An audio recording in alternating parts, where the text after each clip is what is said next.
समझते क्या हो? यहाँ पर मैं कोई तुम्हारी नौकरानी नहीं हूँ। तो मैंने कब कहा कि तुम नौकरानी हो? मैंने कहा क्या? लेकिन बिहेव तो तुम ऐसे ही करते हो ना जैसे कि मैं यहाँ पर तुम्हारी नौकरानी बैठी हुई हूँ। अरे यार, मैंने सिर्फ इतना ही तो कहा कि भैया मेरी शर्ट प्रेस नहीं है। ये ऐसी तो कोई बात नहीं हुई ना जिसका तुमने बात का पतंगड़ बना दिया। मैं कोई जादूगर नहीं बैठी कि तुमने सारे बोला कि ये काम कर दो वो काम कर दो और सारे काम हो जाएंगे।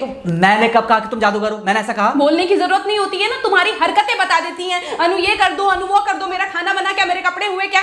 अरे मैं कोई रोबोट नहीं हूँ। ऐसा है, मेरा दिमाग खराब करने की जरूरत नहीं, मुझे अभी ऑफिस जाना है। ठीक है, शांति से ऑफिस जाना चाहता हूँ। हाँ, तुम शांति से ऑफिस जाओ, घर का माहौल अशांत करके तुम शांति से ऑफिस जाओ और मेरा मूड कैसा भी रहे। अरे तू पागल वागल हो गई है क्या? हाँ, तब से बोले जा रही तेरे को समझ में नहीं आ रहा? मुझे ऑफिस जाना, शांति से जाना चाहता हूँ। चुप नहीं हो सकती तू? कैसे चढ़ के आ रहे हो ना मेरे ऊपर तुम। मारोगे मुझे? तुम मारोगे?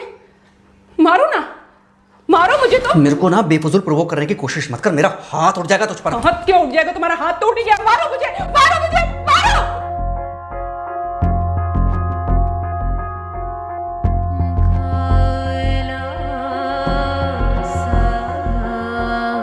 मम्मी। बेटा, बेटा क्या हुआ है? हाँ मम्मी मुझे याद नहीं रहता मम्मी, मैं अभी आ रही हूँ। अरे बेटा, पर हुआ क्या है? कम से कम एक बार हमको बताओ तो सही। तुम बस बात हुआ मम्मी, अब नहीं रह सकती मैं यहाँ पर। क्या हुआ? इसने हाथ उठाया मुझ पर। किसने? राहुल ने। बेटा तुम एक काम करो, तुम सीधे अपना सामान बांधो और चुपचाप घर चली आओ। तुमको एक मिनट भी वहां रुकने की कोई जरूरत नहीं है। सुन रहे हो ना तुम? अरे हुआ क्या, मुझे बताओगे जरा? दामाद जी ने हमारी बेटी के ऊपर हाथ उठाया।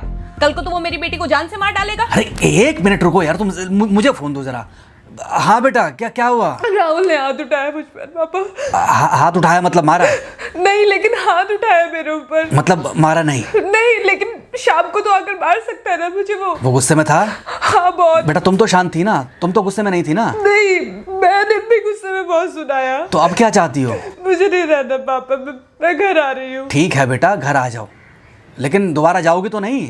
नहीं। हाँ तो बेटा आ जाओ, तुम्हारा तलाक करवा देते हैं उससे। लेकिन तुम श्योर हो ना कि दोबारा जिससे शादी होगी वो तुम पर गुस्सा नहीं करेगा और तुम उससे गुस्सा नहीं करोगी? तुम दोनों के बीच में झगड़े नहीं होंगे? अगर तुम श्योर हो तो आ जाओ, और अगर श्योर नहीं हो तो फिर वहाँ रहो, उससे बात करो जब वो आएगा। ठीक है, आराम से बैठकर मामला सुलझाओ, जैसे तुम्हारी मम्मी और हम बैठकर सुलझाते हैं। भाई झगड़े किसके बीच में नहीं होते? तुम्हारे भाई के बीच में भी हुए हैं, तुम्हारे और मेरे बीच में भी हुए हैं, तुम्हारी और तुम्हारी माँ के बीच में भी हुए हैं। कई बार तुम्हारी माँ ने तुम पर हाथ भी उठाया है, और कई बार ना सिर्फ हाथ उठाया है बल्कि मारा भी है। क्या तब भी तुम घर छोड़कर चली गई थी? बोलो। नहीं। तो फिर अब क्यों वो घर छोड़कर आना चाहती हो? भाई उस घर को भी वैसे ही अपना मानो जैसे तुम इस घर को अपना मानती थी, जैसे तुम हमें अपना मानती थी। ठीक है, शाम को जब वो आएगा तो उससे प्यार से बात करना, जैसे हमसे करती थी लड़ने के बाद। ठीक है? क्या हुआ? फोन काट दिया लगता है। हाँ तो ऐसे कौन बोलता है अपनी बेटी को? अरे भाई आज हम जिंदा हैं तो वो लड़के आ जाएगी यहाँ, कल जब हम जिंदा नहीं रहेंगे तो फिर कहाँ जाएगी? मैं नहीं चाहता कि ऐसे ही वो अपने हालातों से भागती रहे। याद है बचपन में एक बार जब वो गिर गई थी, रो रही थी, और जब मैं उसको उठाने जा रहा था तो तुमने क्या कहा था? यही कहा था कि उठाना मत उसको। अगर आज तुमने उठा दिया उसे तो वो हर बार गिरने के बाद रोएगी और ये इंतजार करेगी कि कब तुम आकर उसे उठाओगे। फिर क्या हुआ था? फिर क्या हुआ था? फिर थोड़ी देर बाद रोने के बाद जब उसे लगा कि तुम नहीं आओगे तो वो खुद ब खुद उठ गई थी। क्या उसके बाद जिंदगी में जब वो दोबारा गिरी, रोई, उसने मेरे आने का इंतजार किया? नहीं किया, बल्कि हर बार खुद ब खुद उठ जाती थी। हाँ तो बस जो तुमने उसके बचपने में किया आज वही मैं कर रहा हूँ। आज जल्दी आ गए ऑफिस से?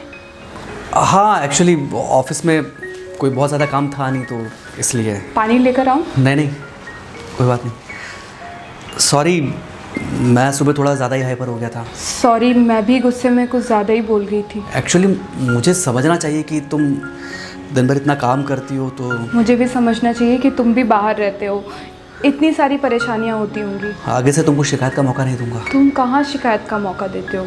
मैं ही कभी कभी ओवर रिएक्ट कर देती हूँ, नहीं करना चाहिए मुझे। चलो इसी बहाने कम से कम तुमको ये पता तो चला कि गलती किसकी तरफ से होती है। मार अभी खाओगे कि खाना खाने के बाद खाओगे? खाना खाने के बाद ही खा लूँगा। वैसे बिना प्रेस की शर्ट अच्छी लग रही है तुम्हारे पर। Thank you. हाँ मम्मी। हाँ बेटा, दामाद जी आ गए क्या? मम्मी जी नमस्ते। खुश रहो बेटा, खुश रहो। बेटा सब नॉर्मल है ना? हाँ सब अच्छा है मम्मी। हाँ अच्छा ठीक है मम्मी, मैं अभी रखती हूँ। वो अभी अभी ऑफिस से आए ना, तो इनके लिए थोड़ा चाय बना देती हूँ। क्या हुआ? कुछ नहीं, कह रही थी कि अभी अभी ऑफिस से आए और इन्हें चाय पिलाती हूँ। देखा देखा, जरा से गुस्से में अगर पानी ना डाला जाए तो घर बर्बाद होते देर नहीं लगती। अरे पति पत्नी के बीच में तो वैसे भी नहीं पड़ना चाहिए। जहां आप बीच में पड़े बस वहीं से दूरियां बढ़ी। अरे आजकल के जो माँ बाप है ना, इनका बड़ा योगदान रहता है बच्चों के तलाक में। पति पत्नी है, लड़ेंगे नहीं तो समझेंगे नहीं, समझेंगे नहीं तो ये नहीं समझेंगे कि जिंदगी में एडजस्ट करना कितना जरूरी होता है, घर के अंदर भी और घर के बाहर भी। वही तुम्हारी पुरानी बातें है ना। मेरी इन्हीं पुरानी बातों की वजह से हम आज भी साथ हैं।